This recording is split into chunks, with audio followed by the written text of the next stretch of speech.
Bob and I are getting ready to go on our third crew together, or our third try, and we wanted to take a minute to show the boys and to show you guys what you need to pack to go to Philmont.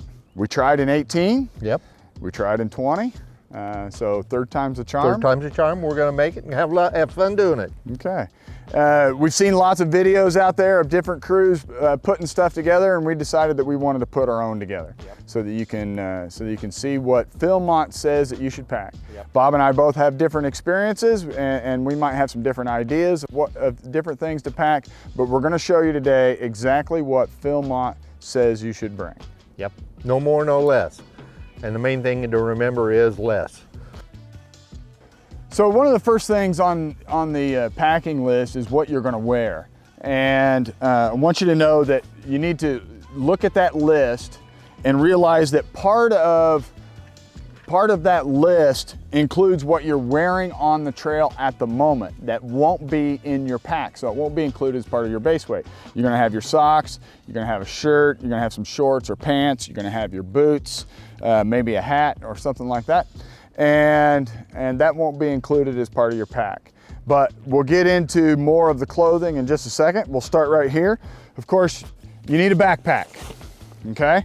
And it needs to be sufficient size to carry all of the gear that you're going to be carrying. This is a 75-liter pack. They recommend between 75 and 85 liters to be able to not only carry your personal gear, but to also carry troop gear that we'll get into also. Make sure that you have a pack cover for when it rains. And there's been some different experiences over the years that I've seen of stuffing your pack with a trash bag or some kind of liner so that it doesn't get wet on the inside. And it's just double protection. So think about that as you go. Do you do that, Bob? Yep. Let me interrupt about the pack cover. And the reason that is so important is at Philmont, your pack will not go inside of your tent. There was nothing inside of your tent when you're at Philmont except you and your water bottle. So the pack cover is a critical piece of equipment because you're going to hang your pack or set it up against a tree or whatever, and it rains at Philmont and it gets dewy at Philmont, so you need something to make sure your pack's covered and doesn't get damp. Good tip. Okay. Next, I have a hat here. You want a nice hat that covers your face and covers your ears so that you keep the sun off of you, keep the rain off of you, and stuff like that. I'm going to go right into my sleep system. I've got my pillow, my sleeping pad. I use an air mattress. Some people use the Z-fold foams or the closed cell foams that roll up. Whatever you like and whatever's good for you is the right piece of equipment. Make sure it's light and make sure it's compact and you can pack it. Next, I have a sleeping bag, and this is how big mine is when it's compacted down. Mine weighs a little over 2 pounds, 2.5 pounds. It is a 20-degree bag, which is what Philmont recommends. If you're a cold sleeper, then you might also want a bag liner. That adds a little bit of weight, but not much. Bob, do you use a liner? What do you use? No, I don't use a liner. I just use a bag that's sufficient weight, but I want to emphasize this, and I don't see any others here, is the compression bags. Yeah. If your bag doesn't come with these compression bags, I suggest you get one because this makes the size of your sleeping bag probably 2/3 the size or maybe even less than what you could normally get it in their stuff bag that it comes from the factory in. Yep. So invest in some compression bags that, they got 2 end caps, you pull them tight, you just keep compression when you're packing it, and you can get your sleeping bag down really, really small.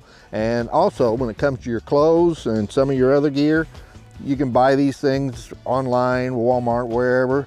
Buy 2 or 3 of them, and you'll be surprised how much space you can save inside your pack. Next is my mess kit, and I'm a big fan of these fossils. Whatever you like is good for you. Make sure that it's light and that it can be easily packed.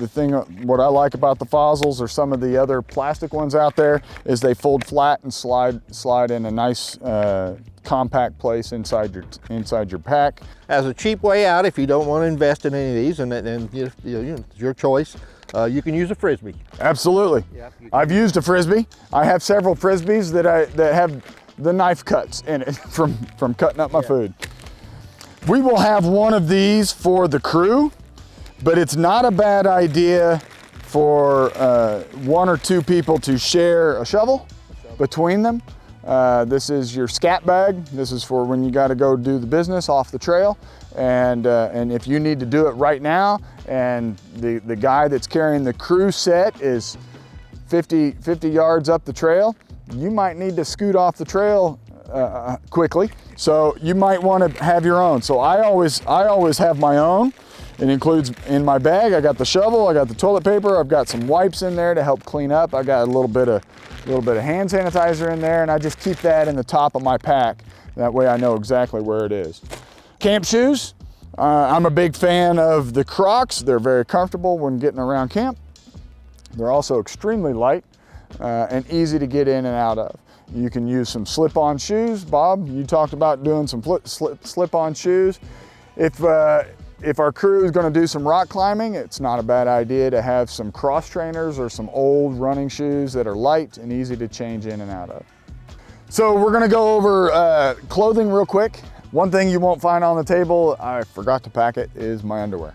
So be sure you don't forget to pack your underwear. I use like a polypropylene type underwear or acrylic or synthetic underwear that you can get them at Walmart.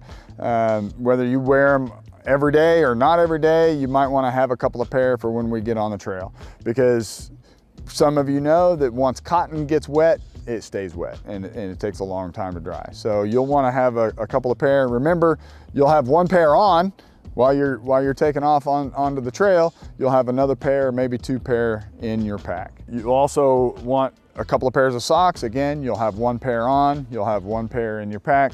If you're a fan of liner socks, that also helps keep you from getting blisters from your boots. So you'll have at least 1 pair, maybe. If you're gonna pack anything extra, an extra pair of socks isn't a bad idea. Another thing is the sleep clothes. You'll want something that you sleep in, because all of this will be in your pack. Remember, it won't go in your tent, right? Right. So you'll want some sleep clothes. I like a long sleeve shirt and a pair of shorts. You know, obviously we'll check the weather and stuff like that, depending on the weather of the shakedown hikes and different things. I might use long pants instead of shorts. You'll want a couple of shirts. One you'll be wearing on the trail. You'll have another short sleeve shirt. You'll have a long sleeve shirt, and then a nice fleece, something to keep you warm. Another layer on top of this would be your rain system. And if you're gonna splurge on money, on cost of something, the rain system is a good thing to splurge on. We have to have at least 1 set of long pants. I'm a fan of the convertible pants that convert down into shorts, and long johns or long underwear. Great base layer, great to put on when we're climbing up some of the mountains, or when you're sitting up at the top of the mountains and it's cold. Some of our campsites are at elevation, and once the sun starts to go down, it gets pretty chilly, so you'll want a base layer. A warm hat, and again, synthetic. A pair of gloves, also synthetic, and these are just liner gloves. And then a good bandana. Bandanas, what they are good for is obviously you can get them wet and cool you down. You can use them to help filter water and different kinds of things. So I also have a camp towel. You can switch that out for the bandana or go back and forth. You can decide which one that you want. And that's pretty much all of the clothing that you would need. There might be a few instances of different things that you might switch out or might do a little bit different, but you don't need more, and you certainly don't want more weight. So now we're going to look at some of the different personal items that you should have with you. We'll start right here on the corner, and I've got a rolled up bit of Ziploc bags, a couple of zip ties for emergencies, spare batteries for your headlamp. I have 2 sets. That's probably overkill. But you can never be over prepared as long as you're not sacrificing too much weight. I got a couple of extra carabiners. You'll want to have a length of rope, and that's measured out. I've got 20 feet. Works great as a clothesline or a spare line for your tent if you got a line that breaks. A pen and a little notebook to take some notes.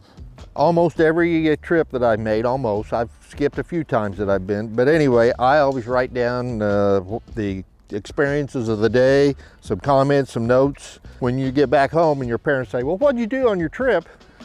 You know, you kind of go stupid. And then you say, oh, well, I got it written down right here. On Wednesday, the 16th of July, we climbed Mount Baldy. So anyway, it's a good thing every day to write down a few notes to help you remind you of your trip. How often do you go stupid? A lot. Obviously, you'll want to have a pocket knife, and this is actually a big pocket knife. This one's pretty heavy, and I may or may not take that one, but I'll definitely, you want to have a pocket knife. I think Bob's pulling one out. He's got a nice little Swiss Army knife, and it's probably about half the weight of what mine is, and it's got a few extra tools on there. Remember, it's just a tool that we'll have. You don't we're not planning on filleting any fish or anything like that. You'll see I've got some what's called tenacious tape, and this is my patch kit. So I use this. You can use this to patch a hole in your tent, use it to patch a hole in your air mattress, you can use it to patch a hole in the water bags, whatever it comes to that you would need it for. And it works great. I've used it on my sleep pad before, and one application, and it's held up great for several years. Always need to have a whistle. I'm a big fan of these because they've got a couple of things. You can put some matches in there. You've got a little signal mirror. You've got a little compass. Everybody should have their own supply of matches or a lighter. Whenever it comes your time in the duty roster to be cook or whatever, you don't want to have to be hunting around asking somebody else for matches or get stuff out of the crew gear, which we will have matches in the crew gear. Just bring your own stuff, and you know, it's not like it's heavy, and you'll know where it is, and you can get to your duties quickly. A good headlamp. I don't see where we use it a whole lot. It's not like camping out on the weekend where you stay up at all hours of the night. The sun goes down and you're tired. You've been on the trail all day. You go to bed. You'll probably use your headlamp more in the morning, getting up before the sun does. For the crew, we'll have some bug spray. But it's not a bad idea if you want to have a little one, maybe a small, one of the really small travel sizes. Sunscreen is important. I'm a fan of the stick sunscreen because then you don't have all of the creams all over your hands while you're out on the trail. Also important is a good pair of sunglasses. When you get at elevation and the clouds are not around as much, you need a good sun protection for your eyes. Personal first aid kit. It does not need to be big. This is a very simple one. It's got a few Band-Aids in it, but we will have a crew first aid kit. The main thing in your personal kit is moleskin. If you're gonna, even if you don't carry your own Band-Aids or whatever, bring your own stash of moleskin. What do I use moleskin for? To put on moles? They took it off the mole or what? Look in the handbook. It'll tell you all about moleskin and blisters. And you'll find out that, yeah, you'll get blisters. Everybody will get blisters. I'm glad you mentioned the handbook, because another thing that you guys are going to get is the guidebook to adventure from Philmont. They will send us an updated one. This is last year's, but it has everything in there that you're going to need. It has the equipment list. It talks about different aspects of the trek. And you will need, as soon as you get this, you will need to start reading it. Everybody needs to have their own compass, and you need to know how to use it. We will have a couple of maps of our trek. It might be your day to be the navigator. So out west, the humidity level is very low, and you will need to drink a lot of water, a lot more than you normally think you would. So it's important that you have enough water, enough ability to carry water. In the handbook, it says that you need to be able to carry 4 liters, and each one of these bottles is a liter. That's a liter and a half. You may not have those full all the time, but you'll probably at least have 2 full all the time. And then on our dry camp days, or days that we're gonna have dry camp, you will fill everything up that you possibly could. If all this stuff is laying here kind of loose, and you don't want that in your pack, and Tom's got what we call a Diddy bag. I call it a Diddy bag. And you might want 2 or 3 of these, depending on how you want to separate your gear out. your smellables like your deodorant, your mosquito stuff, your powder, toothpaste, all those things are considered smellables, and you're going to get tired of hearing the word smellables at Philmont.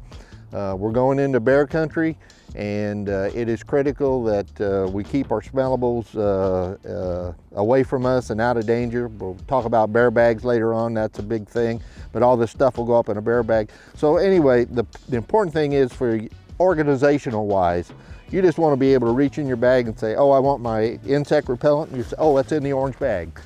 So that is everything that's on the personal gear equipment list. These are the items that you will pack in your pack every single day. I put all this in my pack last night, and then I put my pack on the scale and it came out to 25 pounds. So my base weight is 25 pounds. And then there's plenty of room in my pack to be able to add troop gear that will add weight. And then of course, when you fill up your water bottles, that will add weight. But this is what we call our base weight, and everybody will have that regardless of what you're carrying as troop gear. We're going to talk a little bit about the troop gear, the crew gear that you guys are going to have to carry, and this is all important stuff. And I just wanted to give you an idea that all of this stuff has to go in our individual backpacks, split up however. And we got a little, I'm going to show you a little bit of food in a minute, and that's probably the bulkiest item that we'll have to worry about. But I'm just going to go through the things that Philmont recommends, and so you'll know what to expect when all this stuff's dumped out on the ground, and the crew leader says, let's get it packed up, we got to get going. Treating of water out there at Philmont is very, very important. There's all kinds of diseases and stuff floating around in the water that you don't want to get. Over the years, I've had the Giardia, if you want to look that up. I've had it a couple of times on different backpacking trips, and it's not a fun thing to have, and it was my own fault. So anyway, this is the filtering system that Tom's crew is going to use. Platypus system. It's a gravity system. You fill up dirty water in this one. Dirty water from the creek, stream, whatever. It filters through the filtering system here. The filter comes out in this little bag right here, and you've got a bag full of clean water. Bear bags. We talked a little bit about bear bags a few minutes ago. This is a 1/4 inch rope. Philmont uses 3/8 inch rope, and the reason they do that at Philmont, in all of the Philmont campsites that are inside the ranch property, they have established cables that are stretched between trees away from the campsites, usually 100 yards, a couple hundred yards sometimes. Metal cables that are 20, 25 feet tall. They're way up. And the cables, you throw your bear bag over, or throw your bear bag rope over the cables. You tie up your bag that all your smellables go in, and you hoist it up. Outside of the ranch, in the national forest properties and the other wilderness areas that are not Philmont properties, they won't let them put up cables in the campsites that we'll utilize out there. So we will have to establish our own bear bag or bear rope system. And there's 2 or 3 techniques, and we'll practice those on our shakedowns, and you might want to study up on that. There's a couple of pages in the Boy Scout handbook that tell you how to do that, so you might want to review a little bit. Carabiners, let me go over here with the carabiners. This kind of goes with the rope. You attach this onto the bear bag rope, and it hangs down from the center. And then we'll take another rope, smaller rope, and this is what we call the oops bag. At the end of the day, we'll have our toothpaste out. We'll have a few other odds and ends that you may have used during the day or after supper. And we'll run up what we call the oops bag, which is all the extra stuff. Camp stoves. There's 2 of them in this bag. I'm just going to drag one out.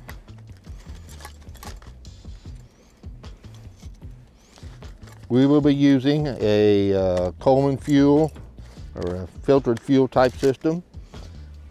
We'll be carrying these. This is the fuel bottles that we'll use. We'll carry 2 of these. Should be sufficient for our 2 to 3 days on the trail. Then when we go into a staff camp, we'll be able to refill and fill our bottles back up to get us through to the next stop. One of the first things we do when we get into a campsite is set up the dining fly. Philmont has dining flies that they will issue you. These I've used over the years and I like them much better. They're lighter weight. I'll drag this out a little bit and you can see how big this actually is. This serves two purposes.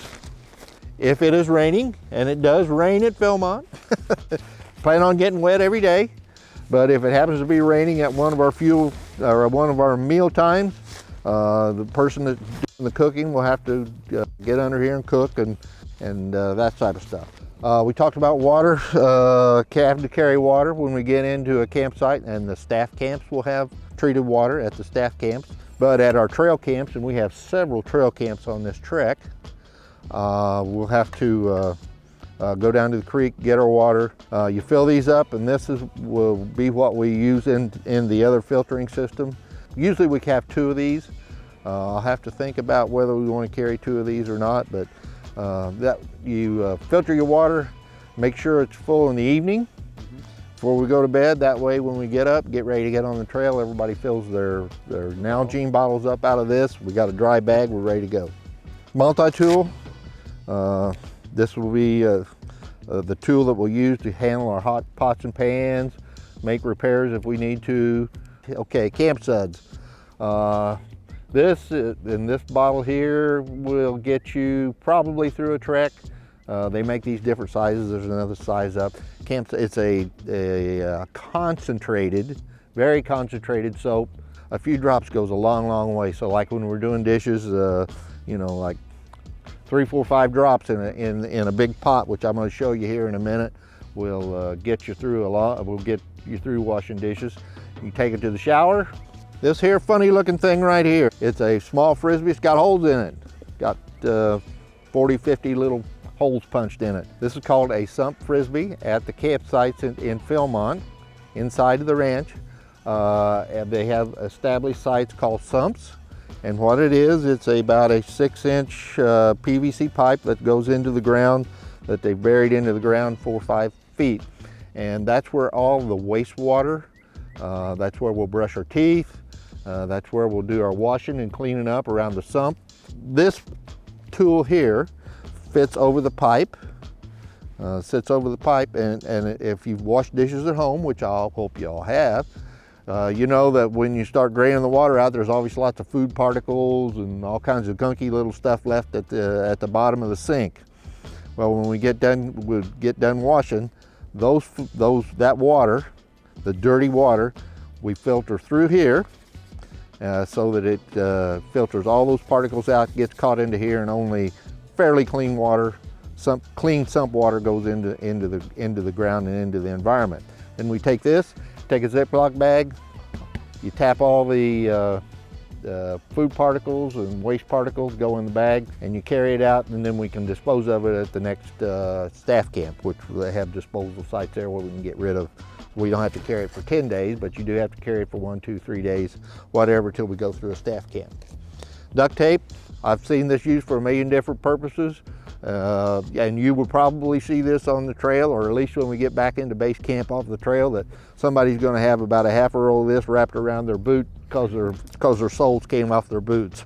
And it, you know, you can patch things with it. We can make splints out of it. You know, everybody should know that that's a very multi-use thing to have is duct tape.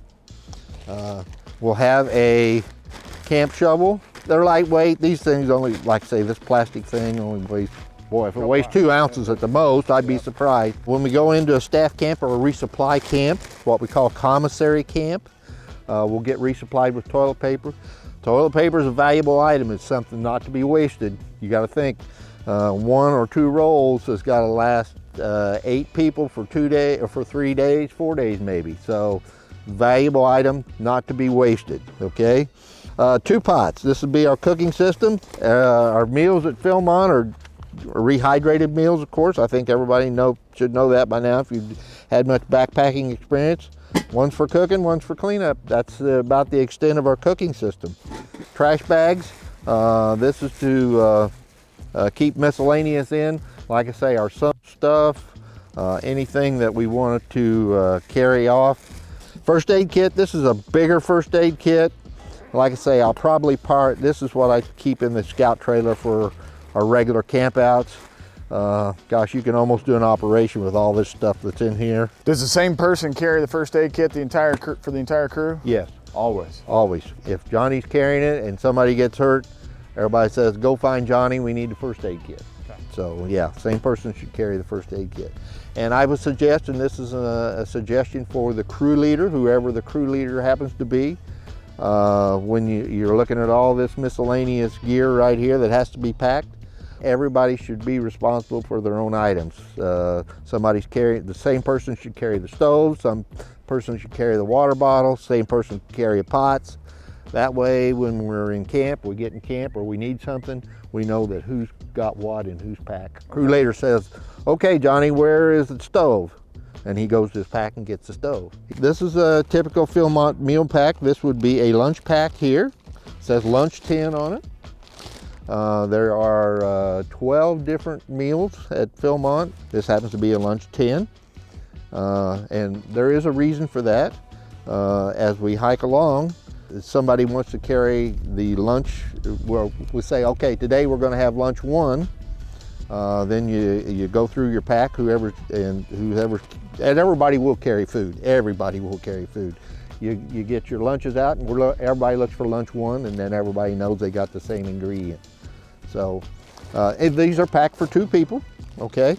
So two people have to share this. Two people would share this. Two people's worth of food for lunch. Right. This has got cheese in it. It's got some energy bars, some jerky. Sometimes they have candy bars in them. They'll have maybe some packaged fruit, dry fruits. So anyway, this is how the meals are packed. This will take up the biggest space. This takes up the biggest part of your pack. Yep. That's how Philmont's food's packed, and it's great food. It's great food. Nobody's going to go hungry. I can guarantee you, it's great food. Okay, at Philmont, if you wish, they will issue you tents that are what they call the Philmont Thunder Ridge tent. Typically, they're a little heavier and a little more cumbersome than the tents that we're going to take. This is for one crew. This is Troop 99's tent. The marmots, you can see the size, space. They're fairly easy to set up, real durable made tent. This one over here we'll use in the other crew. This is a Slumberjack, a little smaller tent. Has big vestibules on each side, but basically it is a 2-man tent. And the only thing that's going to be in there is just you and your sleeping gear, and that's about it. So it doesn't really matter how big the inside is, as long as it's big enough to get you in and out of the weather. So this is the tent. These weigh about, this one weighs a little over 5 pounds. I think yours said yours weighs a little over 6, is that right? We will split these up. It's a 2-man tent, so one person will carry the body of the tent, and another person will carry the fly, which is lighter, and the ground cloth, and you can decide how they want to do the poles and stuff later. But we'll split that up, so you're basically carrying half a tent per person. That was a great first episode of the Bob and Tom Show. I think it was great. I think we ought to syndicate it. I think so. Want to thank you guys. We had a lot of fun putting this together. We were long-winded and we talked a lot, but all good information and hopefully a little more compact in this video than what it would have been in person. So please, if you have any questions, don't hesitate to ask. We're going to be doing some of our shakedown, and you're going to be able to really start to pare down what it is you carry. We only outlined the things that Philmont wants you to bring and really kind of stresses for you to bring. Right. You might add some other things and stuff like that, but that just adds weight. Remember that. Any final thoughts, Bob? For you first timers that are doing this, you'll have on your shakedown. You'll figure out a whole lot on the shakedown of what you need and don't need, and you know, as we go along, we may kid you a little bit about, you know, why'd you bring that? What do you need that for? And don't take it personal, but we're trying to give you good advice. Thanks for watching, and we hope that this video was helpful to you. And if you have any questions, reach out to us.